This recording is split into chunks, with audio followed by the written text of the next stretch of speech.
श्रीगुरुभ्यो नमः।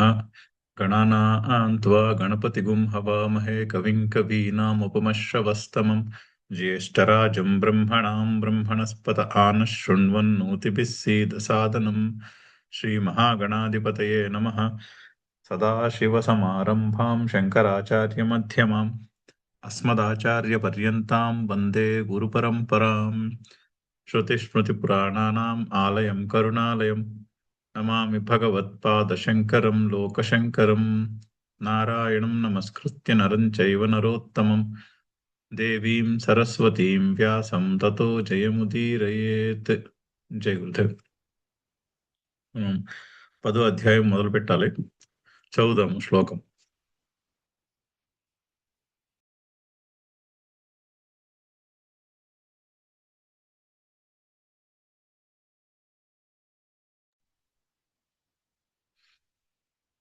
ఒక క్షణం.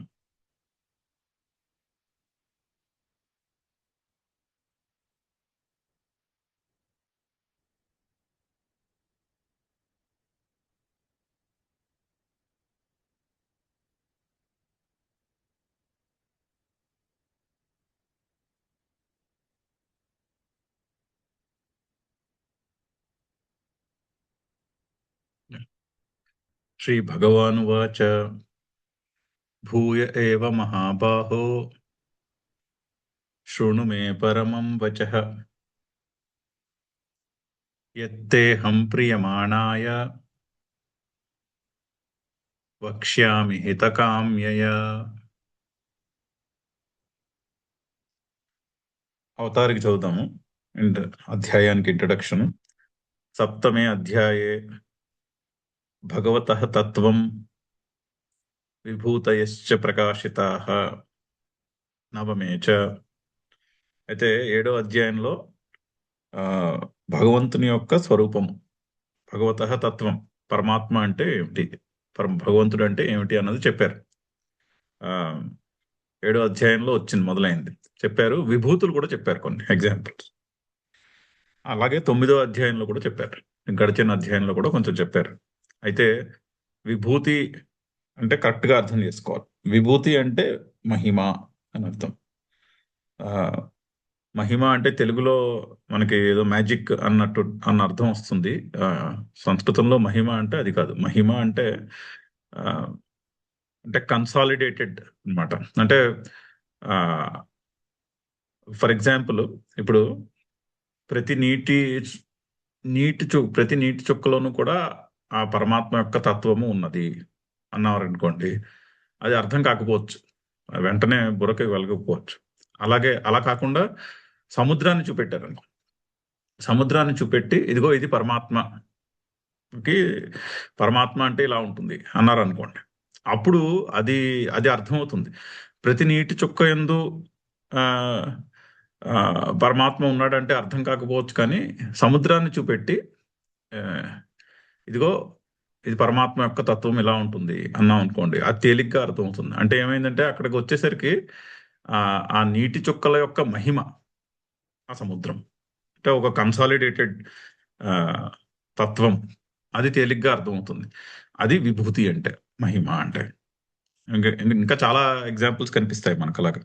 ఇప్పుడు మనిషి గుండెకాయ ఉందనుకోండి, మనిషి గుండెకాయ ఒక జీవిత కాలంలో ఓ లెక్క ఉంటుంది, ఇన్నిసార్లు కొట్టుకుంటుందని, 80 కోట్ల 60 లక్షలో అలాంటి లెక్క ఏదో ఒకటి ఉంది.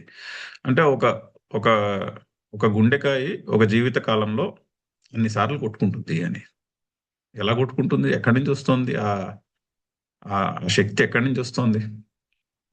అలా నాన్ స్టాప్ గా అలా పనిచేయడానికి ఆ శక్తి ఎక్కడి నుంచి వస్తుంది? అది పరమాత్మ యొక్క విభూతి. ఫర్ ఎగ్జాంపుల్, అంటే చిన్న చిన్న విషయాల్లో మనకి అర్థం కాకపోవచ్చు, కానీ ఒక కన్సాలిడేటెడ్ అంటే అదంతా కన్సాలిడేట్ అయిన చోటు చూపిస్తే అది అర్థమవుతుంది. నీటి యొక్క సారము, నీటిని అర్థం చేసుకోవడం కంటే ఐస్ ముక్క చూపెట్టామనుకోండి, ఐస్ ముక్క చూపిస్తే ఇంట్రెస్ట్ ఎక్కువ ఉంటుంది ఐస్ని అర్థం చేసుకుందుకి. నీటి చుక్కను అర్థం చేసుకుందుకు ఇంట్రెస్ట్ ఉండకపోవచ్చు, అదే ఐస్ని చూపిస్తే దాని మీద ఇంట్రెస్ట్ పుడుతుంది ఎవరికైనా సరే. అలాగా అటువంటి దాన్ని విభూతి అంటారు. అయితే ఈ విభూతులు చెప్పారు, పరమాత్మ యొక్క విభూతులు మనకి కొన్ని 7వ అధ్యాయంలో వచ్చాయి. రసోహం అప్సు కౌంతేయ, అది నా ఫేవరెట్. రస అప్సు, నీటి యందు రసము నేను అన్నాడు శ్రీకృష్ణుడు అక్కడ. రసము అంటే దప్పికను తీర్చే గుణం, దాహాన్ని తీర్చే గుణం. ఎక్కడైనా ఎండలో కాసేపు నడిచొస్తే ఓ గ్లాసుడు మంచినీళ్ళు ఇచ్చారనుకోండి, ఆ మంచినీళ్ళు తాగిన వెంటనే ఆ దప్పిక తీరి ఆహా అనిపిస్తుంది. ఆ నీటికి ఆ గుణం ఉంది, దాన్ని రసము అంటారు. ఆ నీటి యందు ఆ రసాన్ని నేను అన్నాడు అక్కడ శ్రీకృష్ణుడు 7వ అధ్యాయంలో. అలాగా కొన్ని కొన్ని విభూతులు మనకి ఆల్రెడీ 7వ అధ్యాయంలో చెప్పారు, 9వ అధ్యాయంలో కూడా చెప్పారు. కాకపోతే మళ్ళీ చెప్పాల్సి ఉంది. సో సప్తమే అధ్యాయే భగవతః తత్వం విభూతయశ్చ ప్రకాశితాః నవమే చ. 7, 9 అధ్యాయాల్లో చెప్పారు ఆల్రెడీ. కానీ అథ ఇదానీం యేషు యేషు భావేషు చింత్య భగవాన్ తే తే భావాః వక్తవ్యాః. అయితే ఇప్పుడు ఆ, ఈ విభూతుల గురించి ఇంకొంచెం డీటెయిల్గా చెప్పవలసి ఉన్నది. యేషు యేషు భావేషు చింత్య భగవాన్, వేటి వేటి యందు ఆ పరమాత్మ గురించి చింతన చేయవచ్చు మనం. అంటే వేటిని చూస్తే పరమాత్మ యొక్క తత్వము తేలిగ్గా గుర్తొస్తుందో అవన్నీ చెప్పాల్సి ఉంది, అవన్నీ లిస్ట్ చేయాల్సి ఉంది ఇప్పుడు. ఎందుకంటే ముందు గడిచిన అధ్యాయంలో దాంతోనే ఎండ్ చేశారు. మత్పరాయణ మన్మనాభవ మద్భక్త మధ్యాజీ మాం నమస్కురు, మామేవ ఏష్యసి యుక్త్వా ఏవం ఆత్మానం మత్పరాయణ. మత్పరాయణులై ఉండాలి అంటే పరమాత్మ యొక్క చింతనలోనే ఉండాలి ఎప్పుడు. అంటే ఎటు చూసినా పరమాత్మే కనిపించాలి. అలా మన పర్స్పెక్టివ్ని అలా తీర్చిదిద్దుకోవాలి. అయితే మరి తీర్చిదిద్దుకోవాలంటే ఎలాగ మార్చుకోవడం? అది థియరీలో బాగానే ఉంది, ఇన్ ఇన్ ప్రిన్సిపల్ వినడానికి బాగుంది, చేయడానికి కష్టం. కానీ మన పర్స్పెక్టివ్ని మరి ఆ విధంగా తీర్చిదిద్దుకోవాలి కదా. ఎక్కడ చూసినా పరమాత్మే కనిపించాలి, పరమాత్మ యొక్క తత్వం ఎక్కడ చూసినా కనిపిస్తూ ఉండాలి. అది ఎలా గుర్తించడము? అది ఎలా గుర్తించాలి అంటే ఇలాగా సముద్రాన్ని చూపెట్టి, నీటిలో పరమాత్మ ఉన్నాడు అని అర్థం కావట్లేదా నీటి చుక్కలో? అయితే పర్వాలేదు, సముద్రాన్ని చూస్తే అర్థమవుతుంది కదా. సముద్రాన్ని చూసినప్పుడు పరమాత్మ యొక్క తత్వం గుర్తొస్తుంది. అలాగా ఎక్కడికక్కడ మనకి ఈ జగత్తులో కనిపించే వాటిలో ఏ ఏ వేటి యందు పరమాత్మని తేలిగ్గా మనము భావన చేయగలుగుతామో అవన్నీ లిస్ట్ చేయాల్సి ఉంది. ఈ అధ్యాయం యొక్క ఆబ్జెక్టివ్ అది. ఆ విభూతులన్నీ లిస్ట్ చేస్తారు. విభూతి అంటే మహిమ అంటే వైభవము. వైభవము కరెక్ట్ వర్డ్. ఆ పరమాత్మ యొక్క వైభవము వేటి ఎందైతే ఆ పరమాత్మ యొక్క వైభవం తేలిగ్గా కనిపిస్తుందో అవన్నీ ఇప్పుడు లిస్ట్ చేయవలసి ఉన్నది. తత్వంచ భగవతః వక్తవ్యం, భగవంతుని తత్వం కూడా మళ్ళీ చెప్పవలసి ఉంది. ఎందుకు ఆల్రెడీ చెప్పారు కదా ఇది వరకు, మళ్ళీ ఎందుకు చెప్తున్నారు అంటే ఉక్తమపి దుర్విజ్ఞేయత్వాత్ ఇత్యతః. చెప్పినా కూడా అది నిలవదు. పరమాత్మ యొక్క తత్వము ఎంత చెప్పినా కూడా సమత్వము, పరమాత్మ యొక్క తత్వము సమత్వము అని చెప్పారు ఇదివరకు. అన్నిట్లోనూ సమము, అన్ని ప్రాణుల యందు సమమును నేను అని చెప్పారు, సమత్వమును నేనని చెప్పారు. కానీ అది నిలవదే, మనసులో ఉండదు. అది ఆ బుద్ధిలో నిశ్చయం కుదరదు. ఎందుకంటే అది దుర్విజ్ఞేయత్వాత్, కష్టం. ఆ కష్టం కాబట్టి మళ్ళీ మళ్ళీ చెప్పవలసి ఉన్నది. సో ఇంకొకసారి మనకి భగవంతుని యొక్క తత్వము చెప్తారు, చెప్పి ఆ భగవంతుని యొక్క తత్వాన్ని, ఆ భగవంతుని యొక్క వైభవం ఎక్కడెక్కడైతే తేలిగ్గా కనిపిస్తుందో, ఎక్కడెక్కడైతే రిలేట్ చేసుకోగలుగుతామో ఇది పరమాత్మ యొక్క తత్వం అని, అవన్నీ లిస్ట్ చేయబోతున్నారు. చాలా చక్కని అధ్యాయం, చాలా interesting, bold and interesting examples రాబోతున్నాయి. 70 ఎన్నో విభూతులు చెప్తారు. అంటే ఎటు చూసినా కూడా మనకి పరమాత్మ యొక్క వైభవము అలా తేలిగ్గా కనిపించేటట్టు ఒక లిస్ట్ ఇవ్వబోతున్నాడు శ్రీకృష్ణుడు. సో శ్లోకం శ్రీ భగవాను వాచ భూయ ఏవ మహాబాహౌ, హే మహాబాహో, ఓ మహాబాహో అని అర్జునుడిని చెప్పు. అంటే గొప్ప బలము కలవాడు. అంటే బుద్ధి, శారీరకమైన బలం ఉంటే సరిపోదు, కొంచెం బుద్ధి బలం కూడా ఉండాలి అని ఇండైరెక్ట్ గా చెప్పడం. హే మహాబాహో అని పిలిచి అని శృణు మే భూయ ఏవ. మళ్ళీ చెప్తున్నాను, మళ్ళీ మరోసారి మరొకసారి ఆ, మే పరమం వచః శృణు. నా పరమమైన వచమును వచనమును వినుము. పరమం వచః అంటే అల్టిమేట్, అంటే ఏది మాట్లాడాలో అది గ్యారంటీగా చెప్పవలసింది అని అర్థం. మామూలుగా శ్రీకృష్ణుడు యుద్ధంలో తక్కువే మాట్లాడతాడు. ఆ, రథం తోలుతాడే కానీ ఎక్కువ మాట్లాడు. మాట్లాడాడు అంటే యుద్ధంలోనే కాదు, మామూలుగా మనం మహాభారతంలో శ్రీకృష్ణుని యొక్క క్యారెక్టర్ చూస్తే ఎప్పుడు మాట్లాడాలో అప్పుడే మాట్లాడతాడు. మిగిలిన టైంలో కామ్గా ఉంటాడు. యుద్ధంలో కూడా అంతే, మిగిలిన టైంలో ఏం పెద్దగా ఏం మాట్లాడు. మాట్లాడితే మాత్రం అది పరమం వచః. మాట్లాడాడు అంటే మాత్రం అది అల్టిమేట్ ఇన్స్ట్రక్షన్ అయి ఉంటుంది. అప్పుడే మాట్లాడతాడు, లేకపోతే మాట్లాడు. సో మే పరమం వచః, నా యొక్క పరమమైనటువంటి వచనమును శృణు, వినుము. హెచ్చరిక చేస్తున్నాడు, జాగ్రత్తగా విను అని. ఎందుకంటే జాగ్రత్తగా విని, ఎందుకంటే ఎన్నిసార్లు చెప్పినా ఇది అర్థమయ్యేది కాదు. ఎన్నిసార్లు చెప్పినా ఇది విన్నప్పుడు అర్థమైనట్టే ఉంటుంది కానీ అర్థం అవ్వదు. మళ్ళీ మళ్ళీ మళ్ళీ చెప్పాల్సి వస్తూ ఉంటుంది. అందుకనే మరోసారి చెప్తున్నాను, జాగ్రత్తగా విను. ఎందుకు చెప్తున్నాను? యత్ తే అహం ప్రియమాణాయ వక్ష్యామి హిత కామ్యయ. సో నేను నీకు చెప్తున్నాను. ఎందుకు చెప్తున్నాడు అంటే ప్రియమాణాయ అంటే అతను అర్జునుడు చాలా ప్రీతితో వింటున్నాడు. ప్రీతితో వినే వాళ్ళకే చెప్పాలి, అది కూడా ఉంది. ఇటువంటి ఇన్స్ట్రక్షన్ అయితే గ్యారంటీ కానీ అడగకుండా చెప్పకూడదు.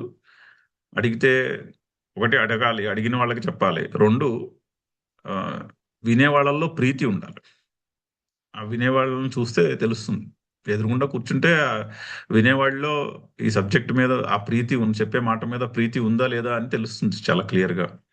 సో ప్రీతి ఉన్న వాళ్ళకే చెప్పాలి. ఇప్పుడు ఆ, అందుకనే ఈ ఇటువంటి ప్రవచనాలు ఎక్కువ ఎక్కువ బయట వినిపించవు, తక్కువ వినిపిస్తాయి. ఎందుకంటే ఆ, ప్రీతితో వినడానికి దీని మీద కాస్త అవగాహన ఉండాలి, లేకపోతే వినలేరు. ఏదో కథలంటే వింటారేమో కానీ ఇలా డ్రై ఫిలాసఫీ చెప్తుంటే వినడం కష్టం. సో కానీ అక్కడ అర్జునుడు శ్రీకృష్ణుడు చెప్తున్న మాటలు ఎంతో ప్రీతితో వింటున్నాడు. ప్రీతి ఎంతో ప్రీతితో వింటున్నాడని తెలుస్తాం. ఆయన చెప్పే మాటలు అర్జునునికి అమృతము వలె ఉంటున్నాయి అని అక్కడ క్లియర్గా తెలుస్తోంది. అందుకని నువ్వు నా మాటలు విని ప్రీతిని పొందుతున్నావు కాబట్టి చెప్తున్నాను. ప్రియమాణాయ వక్ష్యామి, నీ ప్రీతి కొరకు చెప్తున్నా. అంటే ఏంటి, ఆల్రెడీ అతను చెప్పిన మాటలు, ఆయన చెప్పిన మాటలు విని అతను ప్రీతిని పొందుతున్నాడని క్లియర్గా తెలుస్తోంది. అందుకని కంటిన్యూ చేస్తున్నాడు ఇన్స్ట్రక్షన్. పైగా హితకామ్యయ, హితమైన వాక్యములు చెప్తున్నా, నీ హితమును కోరి చెప్తున్నా. అంతే కదా, నీ పని నీ కర్మయోగము భక్తి యోగము యొక్క అనుష్ఠానం చేసి అంతఃకరణము శుద్ధి చేసుకుంటే జ్ఞానానికి యోగ్యత కలుగుతుంది అని చెప్తున్నా. అంతకన్నా గొప్ప హితం ఏమి ఉండదు. ఎవరికైనా హితము చేయాలి అంటే జ్ఞానము యొక్క యోగ్యత ఎలా కలుగు చేసుకోవాలో చెప్తే అంతకన్నా హితం ఏముంది? అదే హితం. జ్ఞానానికి యోగ్యత కలిగితే అక్కడి నుంచి మోక్షం. సో నీ హితమును కోరి చెప్తున్నాను. సో హితము, ప్రియము రెండు ఇంపార్టెంట్ చెప్పే విషయంలో. ప్రియంగా చెప్పాలి, అవతల వాళ్ళకి ప్రీతి కలిగేటట్టు చెప్పాలి చెప్పే విషయము. పైగా హితమును కోరి చెప్పాలి. సాధారణంగా హితమును కోరి చెప్పిన మాటలు కరుగ్గా ఉంటాయి.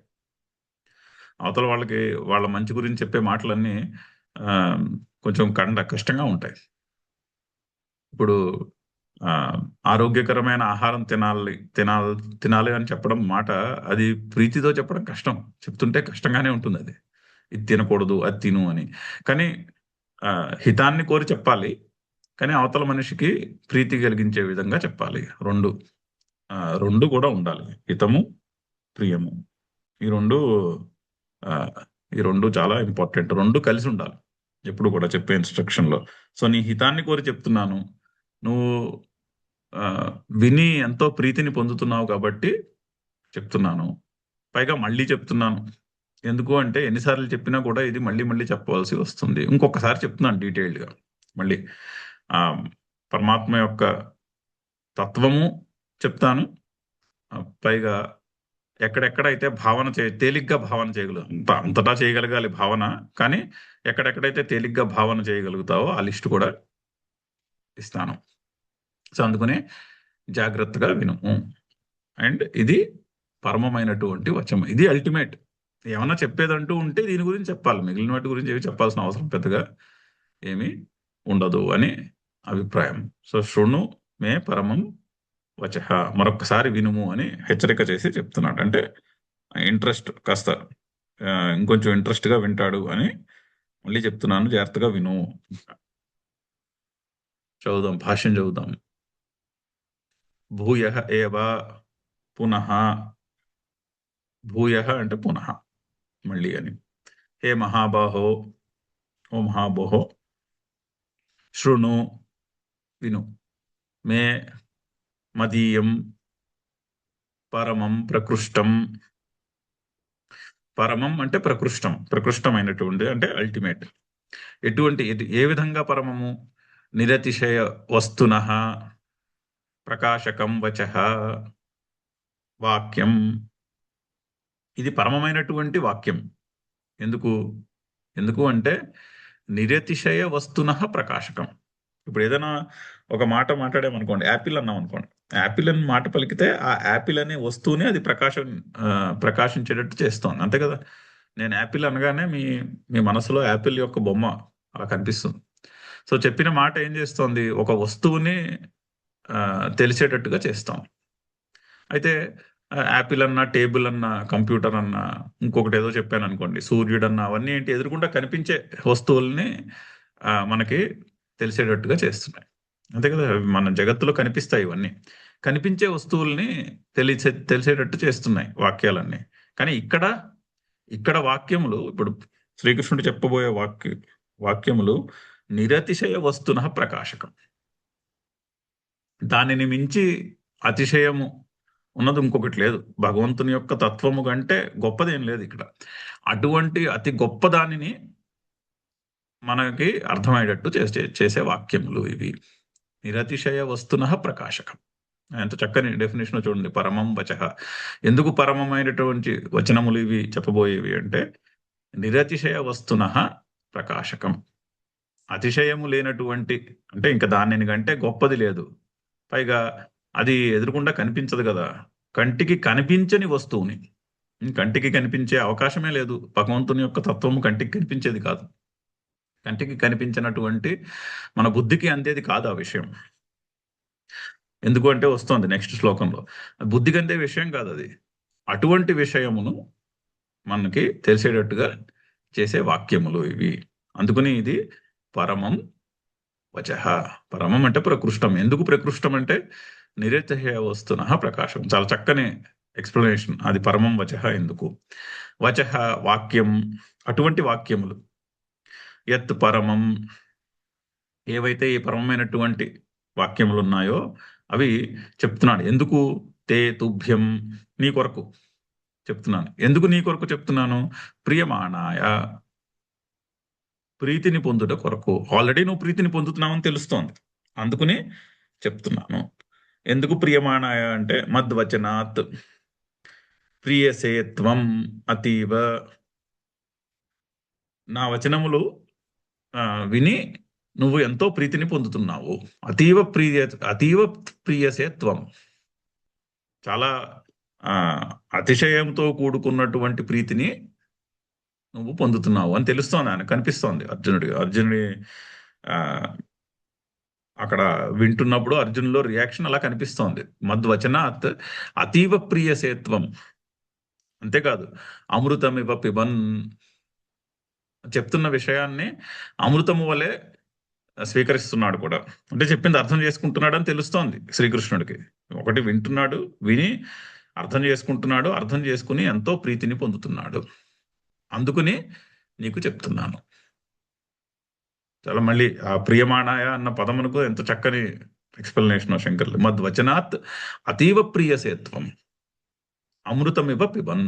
అమృతము వలె స్వీకరిస్తున్నావు, స్వీకరించి అర్థం చేసుకుని ఎంతో ప్రీతిని పొందుతున్నావు.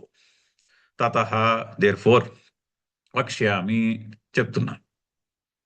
ఇంకా ఎందుకు చెప్తున్నాను?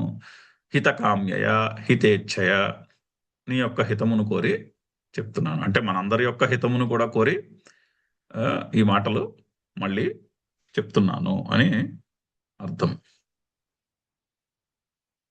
అయితే ఇది నిరతిశయ వస్తున, అది అది పట్టుకోవాలి ఇక్కడ. ప్రకృష్టం వచః పరమం వచః. ఎందుకంటే నిరతిశయమైన అటు అయినటువంటి వస్తువుని నేను నీకు ఆ తెలిసేటట్టు చేస్తున్నాను. ఎందుకు అంటే ఏది సత్యమో దాని గురించి చెప్తున్నారు. భగవంతుని యొక్క తత్వమే సత్యము ఇక్కడ, మిగిలిందంతా మిథ్యేనే. నార్మల్గా మనము సత్యము అనుకునేవి ఏవి కూడా అవన్నీ టెంపరరీ. ఈ శరీరము, ఈ మనస్సు, ఈ బుద్ధి, ఇక్కడ ఉన్నటువంటి బాంధవ్యాలు, ఈ జగత్తులో ఉండే వస్తువులు, ఇవన్నీ కూడా టెంపరరీ. ఉంటాయి, ఈ రోజు ఉంటాయి, రేపు ఉండకపోవచ్చు. ఇవన్నీ టెంపరరీ, వస్తూ పోతూ ఉంటాయి. ఇవన్నీ ఒకటే సత్యము, అది భగవంతుని యొక్క తత్వము. సో అందుకని నిరతిశయ వస్తున. మనం నార్మల్గా సత్యం అనుకునేది ఏది కూడా సత్యము కాదు, అదంతా మిథ్యనే, అదంతా కనిపించేదే కానీ ఉన్నది కాదు.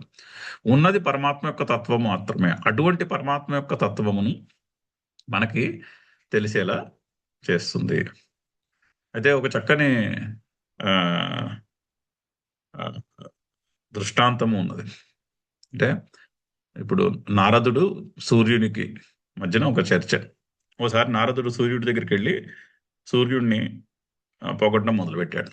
పొగడ్డం మొదలుపెట్టి, నువ్వు నలుదిక్కులో ఉన్న చీకటిని పారద్రోలుతున్నావు, అందుకు నువ్వు చాలా గొప్పవాడివి అన్నట్టు సూర్యుడు. సూర్యుడు అడిగట్టు, అవునా, నేను చీకటిని పారద్రోలు ఏంటి? అసలు చీకటి అంటే ఏమిటి? ఎక్కడుంది చీకటి? ఎక్కడున్న చీకటిని నేను పారద్రోలుతున్నాను అంటే, మనము చూడండి, మనం జీవితాంతం ఎలా గడుపుతాము? సూర్యుడికి ఉదయము అస్తమము ఉన్నాయి అని అనుకుంటాం జీవితాంతము. సూర్యుడికి నిజంగా ఉదయాస్తమాలు ఉన్నాయా? లేవుగా. సూర్యుడికి ఉదయాస్తమాలు లేవు, మనకి ఉన్నాయి. మనకి అలా అనిపిస్తుంది, సూర్యుడికి ఉదయం ఉందని, సూర్యుడు ఉదయించాడని, సూర్యుడు అస్తమించాడని మనకు అనిపిస్తుంది, మనం అనుకుంటాం అలా అని. కానీ నిజంగా సూర్యుడికి ఏమీ ఉదయము అస్తమము లేదు, ఆయనకేం టైం లేదు, ఆయన టైంలెస్. టైం మనకే ఉంది, మన మనస్సులో ఉంది టైం. మన మనస్సు యొక్క కాన్సెప్ట్ టైం. అందులో ఒక టైంకి సూర్యుడు ఉదయించినట్టు, ఒక టైంకి సూర్యుడు అస్తమించినట్టు మనకు అనిపిస్తుంది, కానీ అది సత్యము కాదే, అది మిథ్య.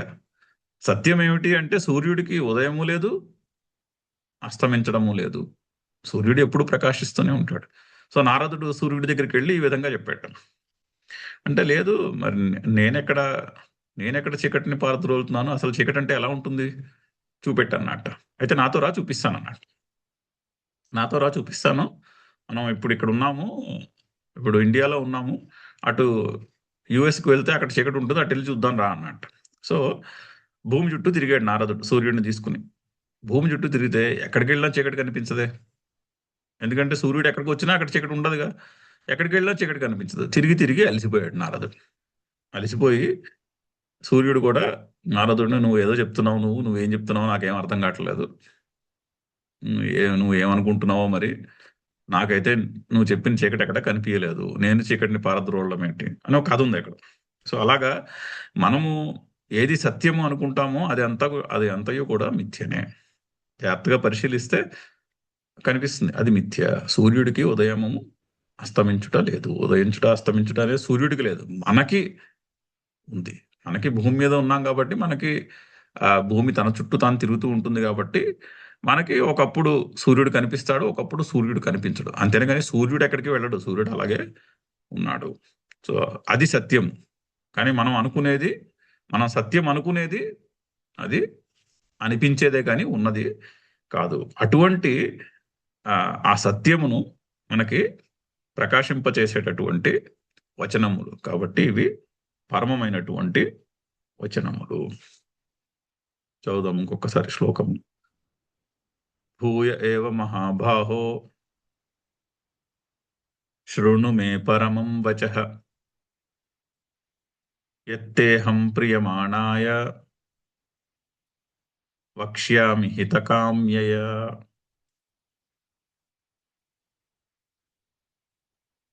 న మే విదుఃసురగణాః ప్రభవం న మహర్షయః అహమాదిర్హి దేవానాం మహర్షీణాంచ సర్వశః. అయితే అవతారిక కిమర్థం అహం వక్ష్యామి ఇత్యాహ. అయితే మళ్ళీ మళ్ళీ ఎందుకు చెప్పాలి చెప్తున్న విషయము?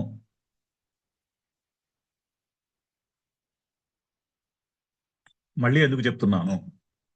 ఎందుకు చెప్తున్నానో ఇప్పుడు కారణం చెప్తున్నాను విను అంటున్నాడు ముందు. కిమర్థం అహం వక్ష్యామి ఇత్యాహ. మళ్ళీ చెప్పవలసి వస్తోంది అంటున్నాడు. ఎందుకు? భూయ భూయ ఏవ పరమం వచః శృణు అంటాడు. మళ్ళీ చెప్తున్నాను విను. మళ్ళీ ఎందుకు చెప్తున్నావు? దానికి సమాధానము ఈ శ్లోకము. నా మే విదుః సురగణాః ప్రభవం నా మహర్షయః. అందులో సందులేం లేవు. అహం ఆదిః హి. ఇక్కడ ఉంది ఆదిః హి. అహం ఆదిః హి దేవానాం మహర్షీణాం చ సర్వశః.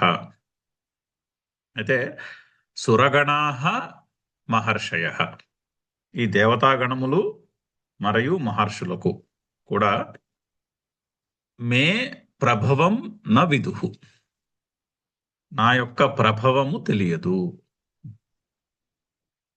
అయితే ప్రభవం అనగానేమి? ప్రభవము అంటే రెండు అర్థాలు చెప్పుకోవచ్చు. ప్రభవము అంటే ఒకటి ప్రభావము, వైభవం. నా యొక్క వైభవం వాళ్ళు ఎవరికి తెలియదు అంటున్నారు. ఎవరికి తెలియదు? సురగణాః, దేవతాగణములకు తెలియదు.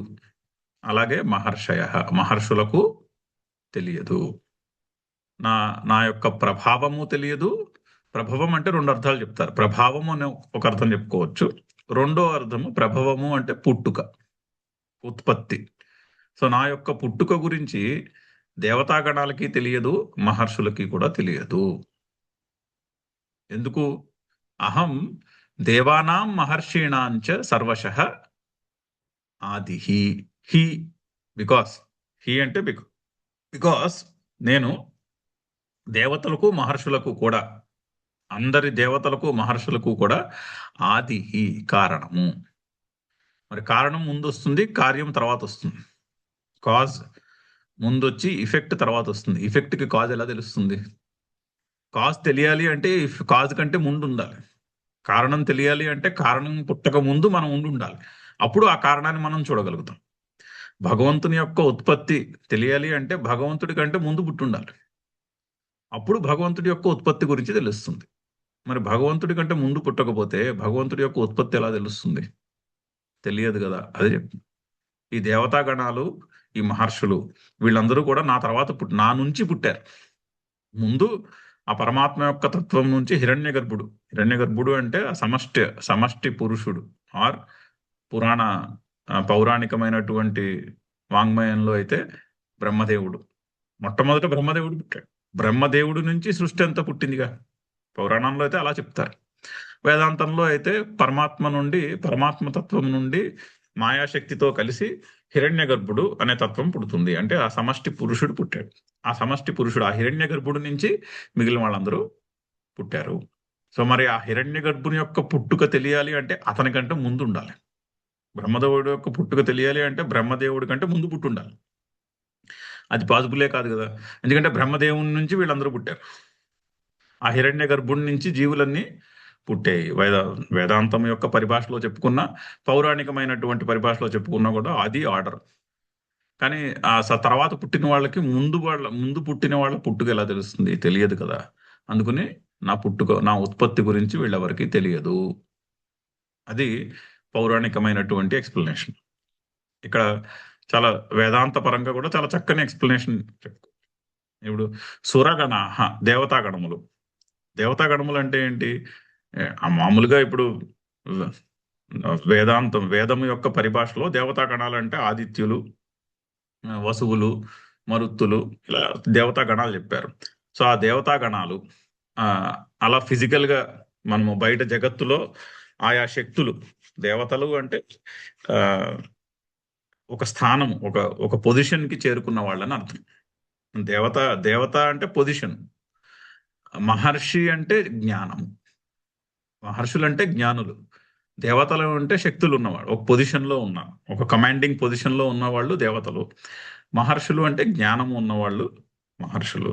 సో అక్కడ అందుకని ఆ పొజిషన్లో ఉన్న వాళ్ళకి తెలిసి ఉండాలిగా.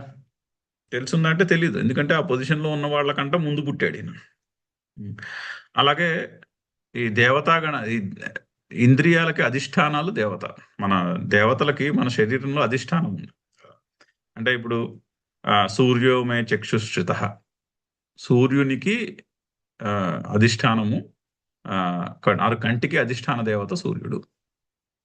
అగ్నిర్మే వాచశ్రిత, అగ్ని ఎక్కడ ఉంది? వాక్కులో ఉంది. వాక్కు పుట్టాలి అంటే లోపల అగ్ని ఉండాలి. అగ్ని ఉంటేనే వాక్కు పుడుతుంది. సో అగ్నిర్మే వాచశ్రిత, ఇంద్రోమే బలేశ్రిత, ఇంద్రుడు నా బాహువులు, బాహువులు ఎందున్నాడు. ఇంద్రుడు అంటే మంచి బలం, బలానికి ప్రతీక. అది ఎక్కడ ఉంది? బాహువుల్లో ఉంది. రుద్రోమే మన్యోశ్రిత, రుద్రుడు ఎక్కడ నా కోపం, కోపంలో రుద్రుడు ఉన్నాడు. మన్యోశ్రిత. అలాగా మన మనలో ఈ దేవతాగణాలన్నిటికీ కూడా, దేవతలందరికీ కూడా అధిష్టానం ఉన్నది. అయితే నేను అన్న ఐడియా ముందు పుట్టేనా, నా కన్ను అన్న ఐడియా ముందు పుట్టిందా చెప్పండి. ఫస్ట్ మనం చాలాసార్లు చెప్పుకున్నాం ఇది. మెలకు వచ్చినప్పుడు ఫస్ట్ ఉన్నాను, నేను ఉన్నాను, ఆ తర్వాత ఈ జగత్తు ఉన్నది, ఆ తర్వాత నా శరీరము, మనస్సు, బుద్ధి, ఇల్లు, ఇవన్నీ ఉన్నాయి. సో జగత్తు కనిపించేది నా కన్ను. నా కన్ను అంటే తెలుస్తుందిగా నా కన్ను అని. నా కన్ను అని ఎప్పుడు తెలుస్తుంది? నేనుంటే తెలుస్తుంది. నేను నుంచి నేను ముందు పుట్టిందా, నా కన్ను ముందు పుట్టిందా? నేను అన్న భావం ముందు పుట్టింది. ఆ కంటికి నేను అన్న భావం తెలియదు. అందుకని కంటితో కనిపించేది కాదు, కంటిలో చూసి పట్టుకునేది కాదు నేను అన్న భావం. నేను అన్న భావము నా కన్ను అనే అనుభవము పుట్టక మునుపే పుట్టింది ముందు. సో ఆ నేను అన్నది కంటికి తెలియదు. అందుకని నేను అన్న భావము ఇంద్రియముతో సంబంధం లేదు. అప్రమేయము అని ఇదివరకు చాలాసార్లు చెప్పుకున్నాం. మన స్వరూపము అప్రమేయము అని. ఉన్నాను అన్న భావానికి ఇంద్రియంతో పని లేదు. ఆ ఉన్నాను అన్న వెలుగులో ఇంద్రియం పనిచేస్తుంది. సో ఇంద్రియానికి ఉన్నాను అన్నది ఇంద్రియానికి అర్థమయ్యేది కాదు. ఇంద్రియం అక్కర్లేదు ఉన్నాను అని అర్థం కావడానికి. అది అందుకని దేవతాగణములకు కంటే ముందు పుట్టినది పరమాత్మ. సో నేను నా ఇంద్రియ శక్తులకు ముందు పుట్టినది నేను ఉన్నాను అది. సో అందుకని ఇంద్రియ శక్తికి నేను ఉన్నాను అన్నది తెలియదు. సో ఆ విధంగా కూడా నా ప్రభావము, నా ఉత్పత్తి, పరమాత్మ యొక్క ఉత్పత్తి దేవతాగణములకు తెలియదు. సరే, పొజిషన్లో ఉన్న వాళ్ళకి తెలియదండి, మరి జ్ఞానులకు తెలియదు. ఎందుకు అంటే ఆ జ్ఞానం కూడా ఉన్నాను అన్న వెలుగులోనే జ్ఞానం తెలియాలిగా. జ్ఞానము బుద్ధికి ఎలా అందాలి? బుద్ధికి అందాలి అంటే జ్ఞానం ఫస్ట్ ఉండాలి. నేను ఉన్నాను అన్న ఎక్స్పీరియన్స్ ఉంటే ఆ జ్ఞానం ఏమన్నా తెలుస్తుంది, లేకపోతే ఎలా తెలుస్తుంది? తెలియదు. ఇప్పుడు మా నిద్రలో పడుకున్నాము, నిద్రలో పడుకున్నప్పుడు ఆ ఉన్నాను అన్న భావము లేదు, తెలియట్లేదు మనకి మంచి నిద్రలో. సో ఇంక మరి అప్పుడు ఏం తెలిసింది? ఏమి తెలియట్లేదు కదా. సో మరి జ్ఞానము కూడా ఆ ఉన్నాను అన్న ఎక్స్పీరియన్స్ నుండే పుట్టుతోంది. సో కాబట్టి ఆ ఉన్నాను అన్నది జ్ఞానులకు కూడా తెలియదు, జ్ఞానానికి కూడా అందేది విషయము కాదు. మనకి శాస్త్రము సూచన ప్రాయంగా చెప్తోంది అంతేనే కానీ శాస్త్రంలో ఉన్న విషయము మన అనుభవంలోకి రావాలి అంటే శాస్త్రము అనుభవంలోకి తీసుకురాలేదు కదా. శాస్త్రము ఓన్లీ సూచన చేయగలదు. ఆ విధంగా మహర్షులకు కూడా నా యొక్క ప్రభావము తెలియదు, నా యొక్క వైభవము, నా యొక్క ఉత్పత్తి కూడా తెలియదు. అధ్యాత్మము అధిభూతము అది దైవము అంటాం. మన అధిభూతము అంటే బయట జగత్తు, ఎదురుగుండా కనిపించే సృష్టి జగత్తు, అది అధిభూతము. సో పరమాత్మని, భగవంతుణ్ణి అధిభూతంలో వెతుకుతాం సాధారణంగా. అలాగే అది దైవము అంటే ఒక కర్మ చేయుట, లేదా దేవతాగణములని వారిని ఆరాధించుట, దాన్ని అది దైవము అంటారు. సో సాధారణంగా పరమాత్మ యొక్క అన్వేషణ అది భూతంలోనూ అది దైవంలోనూ చేస్తారు. అది తేలిక. ఎదురుగుండా ఎక్కడైనా కనిపిస్తుందేమో వెతకడం తేలిక. ఎదురుగుండా ఏదైనా గుడికి వెళ్ళి అక్కడ ఆ భగవంతుడి యొక్క మూర్తిని చూసి ఇదిగో పరమాత్మ అని చెప్పుకోవడం చాలా తేలిక. కానీ అది భూతము, అది దైవము యొక్క అనుభవం ఉండాలంటే ముందు అధ్యాత్మం ఉండాలి, ముందు నేను అన్నది ఉండాలి. ఆ నేను అన్న దాని మీదే, అన్న ఫౌండేషన్ మీదే అది భూతము, అది దైవము పాసిబుల్ అవుతాయి. అది భూతము, అది దైవము పాసిబుల్ అవ్వాలంటే అధ్యాత్మం ఉండాలి. సో పరమాత్మ యొక్క అన్వేషణ అధ్యాత్మములో జరగాలి ముందు. అది భూతంలోను, అది దైవంలోనూ కాదు అని చెప్పడం. సో పరమాత్మ యొక్క అన్వేషణ అర్థం చేసుకోవాలి అంటే, పరమాత్మ యొక్క తత్వాన్ని అర్థం చేసుకోవాలి అంటే అది ఆ అది అధ్యాత్మంలో అర్థం చేసుకోవాలి. ఎందుకంటే ఆధ్యాత్మం యొక్క ఫౌండేషన్ మీద అది భూతము, అది దైవము మన అనుభవంలోకి వస్తాయి. అధ్యాత్మం అందుకుని అధ్యాత్మములో అన్వేషణ చేయాలి అని చెప్పడం ఒక విధంగా. సో అందుకని సురగణాః మహర్షయః నమే విదుః ప్రభవం నమే ప్రభవం విదుః. నా ప్రభవము వాళ్ళకి తెలియదు, నా ప్రభావము తెలియదు, నా ఉత్పత్తి కూడా పూర్తిగా వాళ్ళకి అవగాహనకి రాదు. ఎందుకు అంటే దేవానాం చ మహర్షీణాం సర్వశః అహం ఆదిహి. హి హి కూడా ఉంది. హి అంటే దాన్ని స్టాంప్ వేయడం. బికాస్ అంటే ఎందువలన అంటే ఇందువలన అని చెప్పడం. ఆ హి అనేది ఆ కారణ కార్యభావాన్ని స్ట్రెస్ చేయడం. సో నేనే వీళ్ళందరికీ కారణము కాబట్టి వాళ్ళకి నా ఉత్పత్తి గురించి నా నా ప్రభావం గురించి తెలియదు. చౌదం భాష్యము. నమే విదుః నా జానంతి. నా విదుః అంటే తెలియదు. ఎవరికి? సురగణాః బ్రహ్మాదయః. సురగణాలకి తెలియదు. బ్రహ్మదేవుడు మొదలగు వాళ్ళందరికీ కూడా నా గురించి తెలియదు. కిం తేన విదుః. ఏమిటి తెలియదు వాళ్ళకి? మమ ప్రభవం ప్రభావం ప్రభుశక్తి అతిశయం. సో అతిశయమైనటువంటి ప్రభుశక్తి. ప్రభావము అంటే ప్రభువు యొక్క దాన్ని ఏమంటారు, ప్రభుత్వము అని అర్థం. ప్రభావం అంటే లార్డ్షిప్. అది కూడా అతిశయము లేనటువంటి లార్డ్షిప్. ఇంకా అంతకు మించిన లార్డ్షిప్ లేదు. సో అటువంటిది నా ప్రభావము. సో నా ప్రభావము వాళ్ళకి తెలియదు. అథవా ప్రభవం ప్రభవనం ఉత్పత్తిం. లేదా ప్రభవము అంటే ఉత్పత్తి అని చెప్పుకోవాలి. రెండు అర్థాలు చెప్పుకోవాలి. ఒకటి ప్రభవము అంటే ప్రభావము, హ్రస్వము, దీర్ఘము హ్రస్వమైనది. రెండింటికి ఒకటే అర్థం వస్తుంది. అలా ప్రభావం చెప్పుకోవాలి. అంటే ప్రభుత్వ శక్తి ప్రభావం అంటే. లేదా ప్రభవము అంటే ఉత్పత్తి. నాపి మహర్షయః భృగ్వాదయః విదుః. దేవతాగణాలకే కాదు, పొజిషన్ ఉన్న వాళ్ళకే కాదు, జ్ఞానం ఉన్న వాళ్ళకి కూడా తెలియదు. మహర్షులకు కూడా తెలియదు. కస్మాత్ తేన విదుః. ఎందుకు వాళ్ళకి తెలియదు? ఉచ్యతే చెప్తున్నాను. అహం ఆదిహి. ఆదిహి కారణం హి యస్మాత్. హి అంటే యస్మాత్. ఎందుకు అంటే యస్మాత్. ఎందుకు అంటే కస్మాత్. ఎందుకు? యస్మాత్ అంటే ఇందువలన. ఎందువలన? అహం ఆదిహి కారణం. నేనే కారణము. దేనికి? దేవానాం మహర్షీణాం చ సర్వశః సర్వప్రకారైః. సో అన్ని ప్రకారములైనటువంటి దేవతలకు, మహర్షులకు కూడా నేనే కారణము. ఇందాక మనం చెప్పుకున్నాం కదా, అగ్నిర్మే వాచ్యశ్రిత ఇంద్రోమే బలేశ్రిత. అలాగా ఆ దేవతా గణముల యొక్క అధిష్టానములకు అన్నిటికీ కూడా ముందు నేను అన్నది ఉండాలి. ఆ విధంగా చెప్పుకుంటే అది శాస్త్రీయమైనటువంటి అనువాదము. పౌరాణికమైనటువంటి అనువాదం చెప్పుకోవాలంటే ముందు బ్రహ్మదేవుడు పుట్టాడు. సృష్టి ఆది యందు బ్రహ్మదేవుడు పుడతాడు.